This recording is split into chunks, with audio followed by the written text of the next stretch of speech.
Ovdje želim pokazati koliko je rizična proizvodnja oraha u našim uslovima, jer imali smo 15. aprila mraz jačine -2,5 stepena i sve mlade grančice i listovi na orahu su se osušili. A upravo to nam je trebalo donijeti rod, jer tu su bili ženski i muški cvjetovi.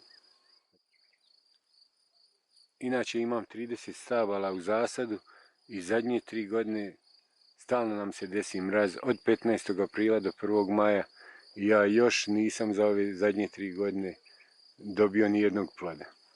A sad ću vam pokazati kesten, koliko je kesten isplativiji i kako ne strada od mraza. Evo ovdje imamo jedno mlado stablo kestena, njemu mraz ništa nije naškodio. Inače kesten cvjeta u junu mjesecu, tako da nema opasnosti nikakvih za cvijet.